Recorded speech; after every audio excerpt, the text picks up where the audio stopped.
নমস্কার, আপনারা শুনছেন করকা কুর্চি ইন্ডিয়া। আজ আমি আপনাদের শোনাব মহানায়িকা সুচিত্রা সেন এবং তাঁর মেয়ের কাহিনী। যে মা ছিলেন পর্দার মহানায়িকা, নিজের মেয়ের জীবন সঙ্গী বেছে নেওয়ার সময় তিনিও কি ভুল করেছিলেন? আরও আশ্চর্যের কথা, কথিত আছে সুচিত্রা সেন নাকি মেয়ের জন্য অন্য এক পাত্র পছন্দ করেছিলেন, কিন্তু মুনমুনের হৃদয়ে তখন অন্য মানুষ। তিনি ছিলেন ত্রিপুরার রাজপরিবারের সন্তান ভরত দেববর্মা, আর এই একটি ভালোবাসাই বদলে দিয়েছিল মা মেয়ের সম্পর্কের এক অধ্যায়।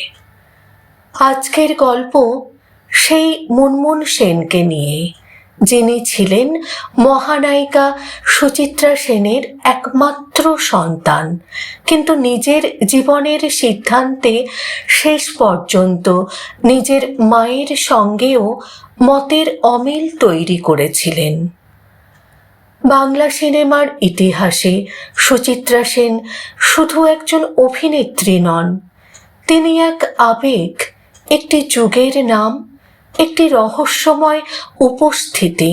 কিন্তু পর্দার মহানায়িকার ব্যক্তিগত জীবনে তিনি ছিলেন আর 5 জন মায়ের মতোই। মেয়ের ভবিষ্যৎ নিয়ে চিন্তিত, মেয়ের ভালো মন্দ নিয়ে উদ্বিগ্ন, আর সেই মেয়েই যখন নিজের জীবন সঙ্গী হিসেবে বেছে নিলেন ভরত দেববর্মাকে, তখন শুরু হয়েছিল এক অন্য গল্প। মুনমুনের জীবনে ভরতের আগমন। মুনমুন সেনের সঙ্গে ভরত দেববর্মার সম্পর্ক শেষ পর্যন্ত বিয়েতে পরিণত হয়। 1978 সালের 24শে ফেব্রুয়ারি তাঁদের বিয়ে হয়। ভরত ছিলেন ত্রিপুরার রাজপরিবারের সন্তান, কিন্তু এই বিয়ের গল্প শুধু রাজপরিবারের সঙ্গে এক অভিনেত্রীর বিয়ে নয়, এর ভিতরে ছিল ভালোবাসা, পরিবারের আপত্তি, মায়ের দুশ্চিন্তা এবং নিজের জীবনের সিদ্ধান্ত নিজে নেওয়ার সাহস। বিভিন্ন লেখায় দাবি করা হয়েছে সুচিত্রা সেন প্রথম দিকে ভরতকে জামাই হিসেবে সহজে মেনে নিতে চাননি, এমনকি মুনমুনের জন্য অন্য পাত্রের কথাও ভাবা হয়েছিল বলে বিভিন্ন সূত্রে উল্লেখ পাওয়া যায়। তবে এই নির্দিষ্ট অধ্যাপক পাত্রের পরিচয় নিয়ে নির্ভরযোগ্য প্রামাণ্য তথ্য খুব স্পষ্ট নয়, তাই গল্পের এই অংশটি কথিত আছে হিসেবেই মনে রাখা ভালো। মা বনাম মেয়ের মতের অমিল। মায়ের চোখে মেয়ের ভবিষ্যৎ একরকম, আর মেয়ের নিজের চোখে নিজের ভবিষ্যৎ সম্পূর্ণ অন্য রকম। মুনমুন তখন ভরতকে ভালোবেসে ফেলেছেন, ফলে মায়ের পছন্দের চেয়ে নিজের হৃদয়ের সিদ্ধান্তকেই তিনি বেছে নিলেন। শেষ পর্যন্ত সুচিত্রা সেনও মেয়ের সিদ্ধান্তকেই মেনে নেন। 1978 সালে তাদের বিয়ে হয়। একজন মা হয়তো বুঝেছিলেন মেয়েকে ভালোবাসা মানে সবসময় তার হয়ে সিদ্ধান্ত নেওয়া নয়, কখনো কখনো তার সিদ্ধান্তটাকেও সম্মান করা। তারপর এলো আরও বড় সংঘাত, অভিনয়। বিয়ের পর মুনমুন সেন অভিনয় করবেন কিনা, এই প্রশ্নটি হয়ে উঠেছিল মা মেয়ের সম্পর্কের সবচেয়ে বড় টানাপোড়েনের জায়গা। মুনমুনের নিজের বক্তব্য অনুযায়ী বিয়ের পরে অভিনয় না করার শর্ত ছিল। তিনি তখন সংসার এবং সন্তানদের নিয়েই খুবই ব্যস্ত। কিন্তু হঠাৎই দক্ষিণ ভারত থেকে এলো অভিনয়ের প্রস্তাব। মাত্র কয়েক দিনের কাজ। মুনমুনের স্বামী ভরত তাকে উৎসাহ দিলেন, আর সেখান থেকেই যেন মুনমুনের অভিনয় জীবনের নতুন অধ্যায় শুরু হলো। মা 1 বছর কথা বলেননি, এই জায়গাটাই গল্পের সবচেয়ে আবেগের।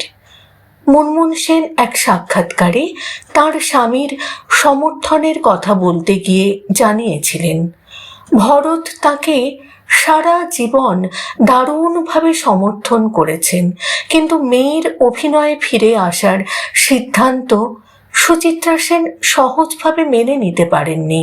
মুনমুনের কথায় মা 1 বছর কথা বলেননি। বিভিন্ন প্রতিবেদনে এই সময়টাকে প্রায় 1 বছর থেকে 1.5 বছর পর্যন্ত বলা হয়েছে। ভাবুন তো, একই শহরে থেকেও মা আর মেয়ে কথা বলছেন না।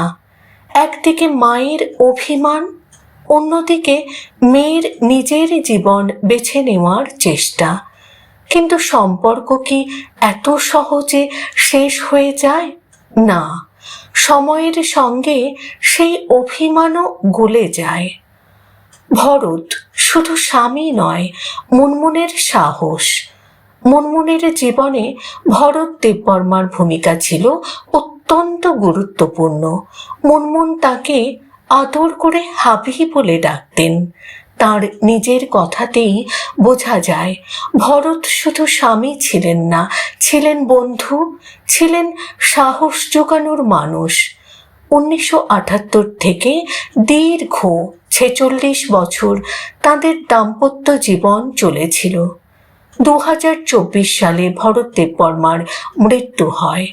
2 মেয়ে রাইমা এবং রিয়া সেনও তাদের এই দাম্পত্যের উত্তরাধিকার বহন করে চলেছেন। আরেকটি অজানা ঘটনা, মুনমুন ছিলেন অপরূপ সুন্দরী। স্বাভাবিকভাবেই তার ছবি তুলতে ফটোগ্রাফারদের আগ্রহ ছিল প্রবল। কিন্তু কথিত আছে একবার একজন ফটোগ্রাফার মুনমুনের ছবি তুলছিলেন বলে সুচিত্রা সেন এতটাই রেগে গিয়েছিলেন যে তাকে ধমকও দিয়েছিলেন। কেন? কারণ সুচিত্রা সেন মেয়েকে শুধু একজন সুন্দরী তরুণী হিসেবে দেখতেন না, তিনি জানতেন সৌন্দর্যের সঙ্গে পৃথিবীর কৌতূহলও আসে, আর নিজের মেয়েকে সেই কৌতূহলের হাত থেকে আগলে রাখার প্রবল ইচ্ছা ছিল তার। মা মেয়ের গল্পের আসল সৌন্দর্য। সুচিত্রা সেন ছিলেন এক অসাধারণ ব্যক্তিত্ব। তার জীবনে শৃঙ্খলা ছিল, নিজস্বতা ছিল, গোপনীয়তা ছিল। মুনমুন ছিলেন অন্য প্রজন্মের মানুষ। তার সামনে ছিল অভিনয়, স্বাধীনতা, নিজের পরিচয় তৈরি করার আকাঙ্ক্ষা। 2 প্রজন্মের 2 নারী। তাই মতবিরোধ হওয়াটাই হয়তো স্বাভাবিক, কিন্তু সম্পর্কের সৌন্দর্য এখানেই। অভিমান থাকতে পারে, মতবিরোধ থাকতে পারে, কিন্তু ভালোবাসা থাকলে সম্পর্ক শেষ হয় না। সুচিত্রা সেনের মেয়ে হওয়া মুনমুন সেনের কাছে যেমন আশীর্বাদ, তেমনই ছিল এক বিশাল ছায়া। কারণ মহানায়িকার মেয়েকে নিজের পরিচয় তৈরি করতে গেলে সব সময় তুলনা আসবেই। মা সুচিত্রা সেন, কিন্তু মুনমুন সেন শেষ পর্যন্ত নিজের মতো করেই পথ তৈরি করেছিলেন, আর তার পাশে ছিলেন তার স্বামী ভরত। একজন মা হয়তো মেয়ের জন্য একটি জীবন কল্পনা করেছিলেন, মেয়ে বেছে নিয়েছিলেন অন্য জীবন। শেষ পর্যন্ত সময় প্রমাণ করেছিল ভালোবাসার সম্পর্কের সবচেয়ে বড় পরীক্ষা মত মিল নয়, মত না মিলেও একে অপরকে ধরে রাখা। এই গল্প তাই শুধু সুচিত্রা সেন ও মুনমুন সেনের গল্প নয়, এটি এক মায়ের অভিমান, এক মেয়ের স্বাধীনতা, এক স্বামীর সমর্থন, আর একটি পরিবারের ভালোবাসার গল্প। মা মেয়ের মত আলাদা হতে পারে, কিন্তু ভালোবাসার বন্ধনটা আলাদা করা যায় না। সুচিত্রা সেন, মুনমুন সেন, দুই প্রজন্মের দুই নারী, এক ভালোবাসার গল্প। করকাকুর্চি ইন্ডিয়া। অজানা গল্পের আড্ডায় আবার দেখা হবে।